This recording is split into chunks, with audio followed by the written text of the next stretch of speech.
Let me go back to Korean. 오늘 본 말씀 보게 되면 이후로는 누구든지 나를 괴롭게 하지 말라. 내가 내 몸에 예수의 흔적을 지니고 있노라. 저는 목회자가 되기 전에 광고학과를 나왔습니다. 광고학과는 특히 사진을 전공했습니다. 벌써 이미 얘기한 건데 제 인생에서 제가 광고학과를 전공해서 내가 그쪽으로 가냐 아니면 내가 예수님의 하나님께서 부르시면 내가 따를 것이냐 갈림길에 왔었을 때에 저는 하나님을 따르겠다고 결정했습니다. 한 번도 후회한 적이 없어요. 근데 광고에 대한 관심이 많다 보니까 TV를 볼 때마다 선전을 좀 많이 보는 편입니다. 왜냐하면 선전은요, 그 첫 5초에서 10초가 참 중요하다고 전에도 말씀드렸을 거예요. 근데 선전을 보게 되면 마지막 끝에 가게 되면 뭘 보여줍니까? 로고가 나옵니다. 그 로고는 그 회사를 원래 상징합니다. 사람들이 그 로고만 딱 봐도요, 이것은 어느 회사다라고 이렇게 나타납니다. 우리가 알다시피 저는 트럭을 좋아하는데 트럭이 없어요. 근데 여러분 대부분 보게 되면 파란색의 어버십은 뭡니까? 포드예요. 그렇죠? 십자가 모양은 쉐보레입니다. 그리고 램의 그 뿌리가 나온 것은 뭡니까? 다시 램입니다. 그러면 딱 봐도 그것을 상징하는 것을 우리가 알아요. 요새 이렇게 TV 보게 되면 자동차 보험, 어로 인슈런스, 도모님이 나오면 뭡니까? 가이코. 너무나도 쉽게 하는데 잘 나와요. 그 요새 가장 선호하는 핸드폰 중에서 사과에 한 입 먹은 그 비유 뭡니까? 애플. 이거 너무나도 잘 알아. 그것이 무엇을 상징합니까? 그 회사를 상징하는 겁니다. 이와 같이 우리 기독교도 마찬가지로 예수 그리스도를 만나는 순간에 우리 또한 하나님의 흔적이 있다는 것입니다. 그게 바로 여러분이 얘기한다면 성령님의 인치심이라는 얘기예요. 근데 그 성령님의 인치심은 예수 그리스도의 흔적을 나타내는 것입니다. 성령님이 우리 안에 개어 임하시는 것은 다른 것이 아니라 우리가 주님을 위해서 어떻게 살 것이냐가 참 중요하다는 얘기입니다. 오늘 본 말씀 보게 되면 이후로는 누구든지 나를 괴롭게 하지 말라. 내가 내 몸에 예수의 흔적을 지니고 있노라. 여기서 흔적이라고 했었을 때에 그게 바로 브랜드입니다. 마크를 얘기하는 것이에요. 근데 사도 바울이 왜 이렇게까지 얘기했냐면 갈라디아교에 문제가 있었습니다. 유대인들이 예수님을 영접하고 들어왔지만은 이들이 예수님의 그 복음만 받아들여서 우리가 구원이 있다는 것이 그게 좀 허전했던 것 같아요. 그러다 보니까 구원이라는 게 이렇게 쉬울 수는 없다라고 생각했을 것입니다. 그러다 보니까 이 유대인들은 가장 또 대표적인 것이 뭡니까? 아브라함의 언약이 있어요. 그 아브라함의 언약 때문에 우리가 할례를 받아야 되지 않겠느냐 이 이슈가 있었습니다. 근데 사도 바울은 유대인이었어요. 그리고 그분 스스로도 할례를 받았다는 얘기입니다. 근데 복음을 전하면서 이 기독교인들에게 더 나가서 할례에 대한 얘기를 안 합니다. 그러다 보니까 사도 바울에 대한 도전 시비가 들어왔어요. 당신이 과연 사도냐? 당신이 유대인이고 사도라면은 성도들에게 유대인들에게 그리고 더 나가서 이방인들에게 가르쳐야 되지 않겠느냐? 할례를 받아야 되지 않겠느냐? 이게 목적이, 이게 싸움에서 시비가 있었다는 얘기입니다. 그러면서 당신이 그걸 가르치지 않으면 당신은 진정한 사도가 아니다. 이게 이슈였었어요.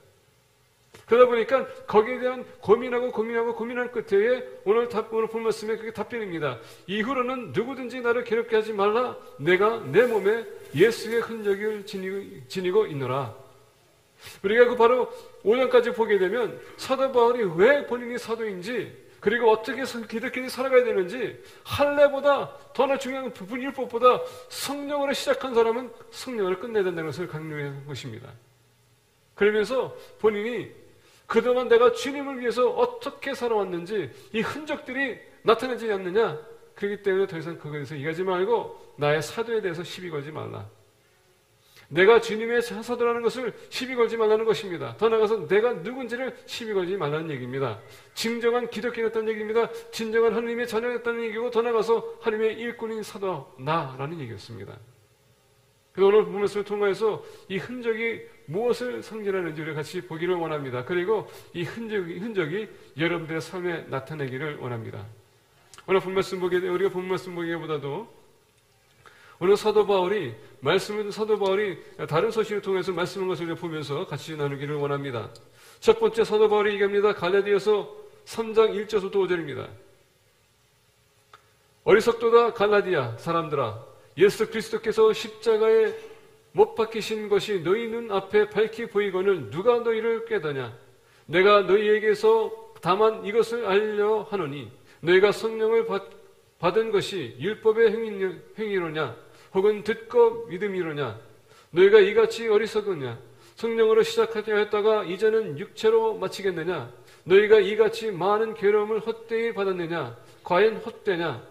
너희에게 성령을 주시고 너희 가운데에서 능력을 행하시는 이의 일이 율법의 행위에서냐 혹은 듣고 믿음에서냐? 오늘 이게 갈라디아서 3장 1절부터 5절 보게 되면 특히 1절에 어리석도다 갈라디아 사람들아, 예수 그리스도께서 십자가에서 못 박히신 것이 너희 눈앞에 밝히 보이거늘 누가 너희를 꾀더냐? 누가 너희에게 체면을 걸었기에 예수 그리스도의 복음으로 시작했던 너희들이 지금 이렇게 흐릿대가지고 엉뚱한 거 타협하는 삶을 너희들이 지금 추구하느냐? 왜냐하면 유대인들이 들어왔습니다. 할례를 받아야 된다고 했습니다. 어떻게 율법으로 다시 돌아가느냐? 지금 사도 바울이 얘기합니다. 여러분, 문제가 뭐냐면 우리가 믿음의 확신이 있다면 이런 게 혼동이 아니면 않지만 믿음의 혼동이 오게 되면 우리가 믿음이 연약해지면 그만큼 혼동이 심해진다는 얘기예요. 예수님이 누군지 확실하게 알아야 된다는 얘기입니다. 그분이 무엇을 가르쳤는지 확실하게 알기 위해서는 말씀을 우리가 알아야 된다는 얘기입니다. 그리고 더 나아가 예수님께서 삶을 우리가 돌이켜보면서 거기에 대한 확신을 가져야 된다는 얘기예요. 예수님은 여러분 은혜로 오셨습니다.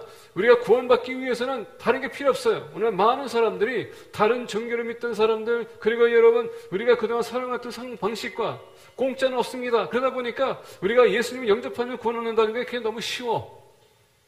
그러다 보니까 이것만 가지고 안 된다. 뭔가를 더 해야 될 것 같은데, 그러다 보니까 많은 분들이 예수님 영접하지 않는 사람들이 있다는 얘기예요. 뭔가가 있을 텐데 라는 그런 의문 때문에. 근데 사도 바울이 얘기하는 것은 뭐냐면 성령으로 시작하고 어떻게 너희들이 다시 율법으로 돌아가느냐? 왜? 율법 안에서는 구원이 없기 때문에 얘기했습니다. 그래서 오늘 본 말씀의 흔적이라는 것은 뭐냐? 믿음의 흔적이 필요하다는 얘기예요. 확신의 흔적. 내가 누굴 믿는지, 왜 믿는지, 어떻게든 믿는지, 그리고 내가それ어떻게 나타날 것인지가 참 중요하다는 얘기입니다. 여러분 어떻습니까? 예수님을 구주로 영접하셨습니까? 그게 가장 중요하다는 얘기예요. 내 마음으로 믿고 내 입으로 신하는 것, 근데 거기서 멈추는 게 아니에요. 이제 내가 믿기 때문에 주님을 내가 기쁘게 드리기 위해서 섬기는 거예요. 내가 구원 얻기 위해서 섬기는 게 아니라 구원 이미 받았습니다. 근데 그분을 기쁘게 드리기 위해서 내가 섬기는 것이에요. 왜? 그 말씀을 우리가 믿기 때문에, 그 말씀은 우리가 명령이기 때문에 그 말씀을 순종해 가기 위해서 우리가 섬기는 것이지 구원을 받기 위해서가 아니에요. 전에도 제가 얘기했을 것입니다. 어떤 분이 이런 얘기는 안 했으면 좋겠다고 했습니다. 근데 여러분, 예배 드린다고 해서 구원받는 거 아니에요. 기도한다고 해서 구원받는 게 아닙니다. 12일째 낸다고 해서 여러분 구원받는 게 아니고요. 찬양한다고 해서 구원받는 게 아니에요. 예수 그리스도를 믿음으로써 구원받는 것입니다. 그 확신을 가져야 된다는 얘기예요. 예수를 믿기 때문에 우리가 예배 드리는 것이고, 예수를 믿기 때문에 찬양하는 것이고, 예수를 믿기 때문에 우리가 헌금하는 것이고, 예수를 믿기 때문에 우리가 섬기는 것이에요. 왜? 그분을 기쁘게 하고 그분을 순종하기 위해서 하는 것이기 때문에. 그것을 벗어나서 안 된다는 얘기입니다. 여러분들의 배경이 어떤지 그건 중요한 거 아니에요. 어떻게 살아오는 게 중요한 게 아닙니다. 중요한 건 항상 얘기한 것처럼 이 순간 이후로부터가 더 중요하다는 얘기입니다.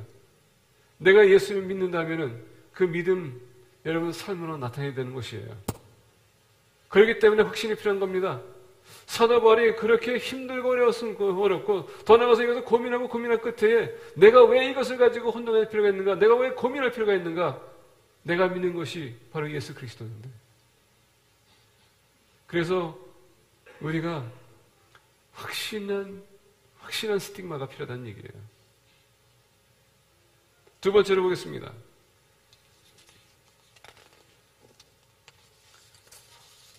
사도 바울의 서신을 보게 되면 오늘 말씀에 이어서 사도 바울이 얘기합니다. 내 몸에 예수의 흔적을 지니고 있노라. 이 흔적이라고 했었을 때 구약시대에 보게 되면 특히 출애굽기 21장 보게 되면 1절부터 5절에 종의 개념이 있습니다. 종이라고 했었을 때 두 종류의 종이 있습니다. 그때 당시에는. 자기가 돈을 얻기 위해서, 품삯을 얻기 위해서 하루를 자기 자신을 파는 종이 있는 반면에, 더 나가서 어떤 종은 퍼미넌트합니다. 이 종은요, 부모님이 종이었기 때문에 거기 자녀로 태어났다면 그 종은 평생 종이에요. 근데 하나님의 출애굽기 21장 2절도 5절은 하나님께서 이런 불유익한, 더 나가서 불미스러운 이런 것, 더 나가서 사람을 학대하기 원치 않기 때문에 주빌리, year of jubilee 이라는 게 있었습니다. 6년은 사역을 하고 그 다음에 7년째는 그 종을 풀어주는 법이 있었어요. 왜냐하면 그들이 만약에 가정이 있다면 가정을 돌아가야 될 것이 있고요. 그렇죠? 그들이 만약에 노예를 더 이상 하고 싶지 않다면 여러분 그들의 자유에 대한 몸이 필요하지 않습니까? 그러다 보니까 사람은 원래 물건이 아니기 때문에 자유가 필요하기 때문에 원래 6년을 사역하고 그 다음에 7년째는 원래 풀어주게 되어 있습니다. 근데 주인이 이 종을 풀어줄 때에는 그냥 보내는 것이 아니라 6년 동안 일했기 때문에 그 6년 동안 그 일한 것에 보상해 줘서 보냅니다. 때는 어떤 주인들은요, 주인들에게 그냥 땅을 떠서 주는 그런 주인들이 있어요. 그 마음이 우러나기 때문에. 근데 그 종들 중에서도 떠나지 원치 않고 그들이 남아있기 원하는 그런 종들도 있었어요. 이 종들에 대해서 얘기하는 겁니다. 그 종들은 어떻게 하냐면, 내가 주님을 사랑하기 때문에, 주님을 사랑하기 때문에 제가 떠나지 않겠습니다 하면은, 그 종은요, 이 주인과 언약을 맺게 되어 있습니다. 그래서 어떻게 하냐면요, 주인이 송곳을 가지고 그 종의 길을 갖다가 송곳을 뚫어요. 길을 뚫어요. 그리고 거기다 귀걸이를 세웁니다. 그 귀걸이가 당신과 나의 언약이에요. 나는 자원에서 당신의 종이 되겠고, 그럼 너는 나의 종이 될 것이다. 받아들이는 것입니다. 만약에 그 언약을 맺는 순간에는 이 종은요, 떠날 수가 없어요. 죽을 때까지. 그게 언약이기 때문에. 이게 구약시대 때 종의 개념입니다. 바로 이 스tig마가 바로 사도 바울이 얘기했던 것이 그 스tig마예요. 육신적인 고통과 고난이 따라도 내가 끝까지 종이 되겠다. 그러다 보니까 우리가 고린도후서 21장 24절부터 27절 보게 되면 이런 말씀이 있습니다. 유대인들에게 40에서 하나 가면 매를 5번 맞았으며 3번 퇴장으로 맞고 1번 돌로 맞고 3번 파손하고 일주야를 깊은 바다에서 지냈으며 여러 번 여행하면서 강의 위험과 강도의 위험과 동족의 위험과 이방인의 위험과 시내의 위험과 광야의 위험과 바다의 위험과 거짓 형제의 중에 위험을 당하고 또 수고하며 애쓰고 여러 번 자지 못하고 줄이며 목마르고 여러 번 굶고 춥고 헐벗었노라. 자, 보니까 사도 바울이 무슨 얘기냐면 예수님을 위해서 얼마나 그가 수모와 고통과 죽음의 고민을 넘겼는지 얘기해 주고 있습니다. 왜? 주님을 위해서. 사도 바울이 도중에 포기할 수도 있었을 거예요. 여러분이 사도 바울과 마가 요한을 보세요. 가다가 힘들다 보니까 마가 요한은 도망갔어요. 우리가 도망갈 수 있는 상황이지만 우리가 확신을 갖고 있다면 우리가 충성할 수 있다는 얘기예요. 그러나 말씀 속에서 뭐냐면 두 번째 이 흔적은 뭐냐면 사도 바울의 충성심을 얘기해 주는 것입니다. faithfulness. 주님을 본인이 주님으로 영접했기 때문에 그의 종이라면은 거기에 충성이 요구됩니다. 그러다 보니까 이런 고통과 고난과 아픔이 있어도 그는 그것을 모든 것을 다 받아들일 수 있었다는 얘기예요. 예수님 믿는다는 것이 쉽지 않습니다. 오늘날 여러분 얼마나 많은 고난과 고통이 있습니까? 요새는 우리 학생들 특히 보게 되면은 학교에서 예수님을 영접한 여러분 예수님에 대해서 얘기하기는 어떻게 됩니까? 두 가지가 있습니다. 집에 가라가든지 아니면 학점을 삭감해요.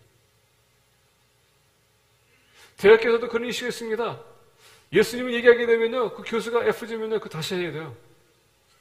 접속도 못하는 상황이에요. 요새 여러분 직장 생활하는 사람들이 여러분에게 예수님을 선포하게 되면 어떻게 됩니까? 그들이 잘릴 수도 있어요. 이런 고난과 고통이 담고 있습니다. 근데 여러분 잘라보지 않은 사람은 몰라요. 근데 그걸로 인해서 잘린 사람들은 얼마나 마음이 힘들까? 근데 여러분 확신이 왜 필요하냐? 이런 때를 위해서 필요하다는 얘기입니다. 내가 연약하기 때문에 물론 여러분 우리가 배신할 수도 있고 우리가 좌절할 수도 있고 넘어질 거 쓰러질 수도 있어요. 근데 확신이 나를 어떻게 합니까? 다시 재도전할 수 있도록 도와주는 것입니다. 그래서 우리 믿는 사람들은 이 스티마가 필요한 거예요. 나는 누구를 믿는가? 왜 믿는가? 이게 필요하다는 것입니다. 그럴 때에 오늘 말씀하는 것처럼 고린도후서 11장에서 얘기한 것처럼 이런 어려움과 고통이 올 때에 우리가 다시 일어날 수 있고 다시 도전할 수 있다는 것입니다. 세 번째 흔적에 대해서 보기를 원합니다. 갈라디아서 5장 22절부터 25절 보니까 이렇게 얘기합니다. 오직 성령의 열매는 사랑과 희락과 화평과 오래 참음과 자비와 양선과 충성과 온유와 절제니 이 같은 것을 금지할 법이 없느니라. 그리스도 예수의 사람들은 육체와 함께 그 정욕과 탐심을 십자가에 못 박았느니라. 만일 우리가 성령으로 살면 또한 성령으로 행할지니. 갈라디아서 5장을 보게 되면 22절부터 25절은요 성령의 열매를 얘기하고 있습니다. 9가지 성품을 얘기하고 있습니다. 자, 여러분 이게 9가지 성품입니까? 성령의 흔적이 있어야 된다는 얘기예요. 사도 바울은 이 9가지 성령의 열매를 얘기했었던 것은 그의 삶에서 이것이 나타나기 시작했다는 얘기입니다. 생각해 보세요.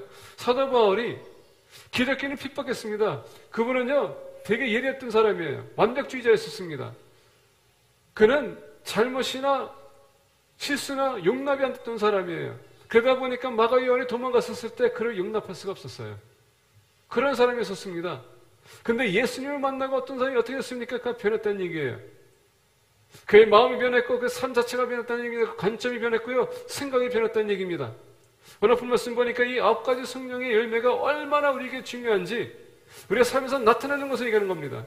여러분 생각해 보세요. 사도 바울이 이때 당시에 걸을 때마다 그가 옷을 벗을 때마다 아까 우리가 고린도후서 11장 24절부터 27절 얘기했던 건 얼마나 많은 흔적이 있었을까? 한번 생각해 보셨습니까? 제가 어떤 성도님 집에 가서 신방 갔는데 되게 힘들어 하시는 분이에요. 저보고 옷 이거 벗으래요. 그래서 제가 그랬어요. 왜 옷을 벗습니까? 그랬더니 말씀을 못 하세요. 그래서 내가 그랬어요. You wanna see my surgery? 그랬더니 이 손을 갖다 이렇게 하더라고요. 그래서 그냥 부끄러운 적이 그냥 옷을 탁 보여줬습니다. 그랬더니 이렇게 하더라고요. 이제 덮으라고. 뭘 얘기하냐면 제가 신장 수술했다는 것을 본인이 보고 싶을 원했던 것 같아요. 그동안 얘기는 했지만은 본인이 그렇게 아마 기억은 못했지만 그날은 아마 기억했던 것 같아요. 보고 싶다고. 그래서 제가 열었습니다. 보여줬습니다. 그래서 얘기했어요. I have suffered too, just like you are suffering. 당신이 지금 힘들어하는 것처럼 저도 힘들어했습니다. 뭐냐면요, 그걸 내가 동정할 수 있다는 얘기예요. 사도 바울이 그렇게 흔적이 많은 것은 그만큼 주님을 위해서 얼마나 힘든지 여러분들과 저의 힘든 것을 동정하기 위해서 그가 그 마크를 보였다는 얘기예요. 그래서 생각해 보세요. 옷을 벗을 때마다 그 많은 흔적들. 왜? 예수님을 위해서 그가 그 많은 고난을 겪었다는 얘기입니다. 근데 성령의 열매는 뭐냐면 그 연단 속에서 그가 이렇게 변했다는 것. 성령의 열매가 얼마나 우리에게 중요한지 그렇게 완벽하고 용납이 안 되는 사람이 그 모든 것을 받아들일 수 있었다는 것은 성령의 열매가 그를 변화시켰다는 얘기예요. 그래서 오늘 사도 바울이 얘기합니다. 이 성령의 열매, 여러분 사랑했다는 것은 여러분 희생적인 사랑인데 우리 가정과 자녀도 우리가 희생적으로 사랑할 수 있어요. 우리가 포기할 수도 있습니다. 헌신할 수 있어요. 근데 다른 사람을 위해서 여러분들 헌신할 수 있습니까? 여러분들이 지금 교회 안에서도요, 아는 사람들끼리 우리가 헌신할 수 있고 줄 수 있어요. 근데 모르는 사람한테는 절대 못 줘. 흔적이 왜 필요하냐? 흔적이 여러분들의 인격이 나타나는 것이 여러분의 믿음이 나타나는 것입니다. 보시게 되면 사랑과 희락과 joy. 여러분 지금 내 자녀가 죽었습니다. 얼마나 마음이 아파요. 어떻게 기쁨이 있겠습니까? 어제 우리 민집사님께서 간증하셨는데 내 사업이 이렇게 힘듭니다. 어떻게 기쁨이 있겠어요? 힘든 거예요. 그럼에도 불구하고 우리가 현실을 보게 되면 문제가 있지만 하나님께서 어떻게 역사할 것인지 이거 미래를 볼 수 있다면 하나님께서 모든 문제를 다 알고 계시고 다 해결해 줄 거예요. 지금까지 걸어왔던 것을 보게 되면 여러분 그동안 수많은 어려움이 있었어요. 그럼에도 불구하고 지금 우리 여기 있지 않습니까? 그걸 기뻐해야 된다는 얘기입니다. 하나님을 계속 우리와 함께 해주시고 인도해주고 있기 때문에. 조금 더 보겠습니다. 화평과 오래 참음. 화평. 오늘날 여러분, 우리가 화평을 했었을 때 여러분들 중에서 아직도 여러분들 스스로가 싸우고 있고요. 아직도 여러분들 다른 분들과 싸우고 있고요. 내 이웃과 싸우는 사람도 있어요. 말은 안 하지만 여러분들 마음이 지금 계속, 여러분들 생각이 지금 계속 싸우고 있다는 얘기예요. 근데 사도 바울은 그가 어떤 상황에서 있던 없던, 그가 굶주리던 없던, 핍박받던 항상 그는 기뻐하라 했습니다. 이 사도 바울의 여러분 보세요. 이 성령의 스티그마, 그의 삶에 있었기 때문에 그는 어떤 상황에서도 그것을 받아들일 수 있고 감당할 수 있다는 것입니다. 왜? 왜 그럴까요? 성령의 스티그마가 필요한 것은 우리가 왜 하나님을 영접하게 됐습니까? 우리가 왜 창조됐습니까? 그 목적은 하나님의 영광을 나타내기 위해서 우리가 창조된 것이에요. 여러분 맨날 찡그리고 맨날 싸우고 맨날 여러분 임패션하고 맨날 절제도 안 되는 그런 사람이 어떻게 하나님에게 영광이 될 수 있겠습니까? 절대 그럴 수가 없습니다. 사도 바울이 그 많은 교회와 그러다 많은 성도들과 그렇게 많은 영향을 끼쳤던 것은 예수 그리스도의 흔적이 있었기 때문에 그렇게 할 수 있었다는 얘기예요. 우리가 매일같이 똑같은 삶 통화에서 우리가 변함이 없다면 그 스tig마가 지금 나타나지 못하기 때문에 그렇다는 얘기예요. 아니면 그 스tig마가 없기 때문에 그럴 수도 있습니다. 확실한 컨빅션, 확신이 있어야 돼요. 내가 왜 내가 누굴 믿는지, 무엇을 믿는지, 왜 믿는지. 그렇다면 우리는 충성심이 있어야 됩니다. 주님이 나에게 주신 사역과 사명을 감당해야 되는 것입니다. 그렇게 하기 위해서 성령의 스tig마가 필요한 거예요. 그 은사를 통하여서 우리가 섬기되 오늘 성령의 열매를 가지고 어떻게 합니까? 주님의 모습을 나타내는 겁니다. 그렇게 사용하게 되면 나뿐만 아니라 내 가정뿐만 아니라 내 이웃뿐만 아니라 세계의 빛과 소금의 역할을 할 수 있는 인물이 될 수 있는 것입니다. 앞으로 52주 동안 사도 바울 같은 그런 인물을 소개하기를 원해요. 그 모든 사람들은 하나님의 흔적이 있었기 때문에 그들이 어디 가든 영향을 끼쳤습니다. 그런데도 중요한 건 뭔지 아십니까? 하나님이 그들을 통하여서 크게 역사했다는 것입니다. 그리고 크게 역사했더니 주변에 있는 사람들이 그로 인해서 복을 받았다는 얘기예요. 적어도 2017년도는 한 사람 혹은 두 사람 혹은 우리 동네에 임팩트하는 그런 인물이 되는 예수 그리스도의 흔적을 지닌 필요한 심령의 식구들이 되기를 예수 그리스도를 축복하고 권면드립니다.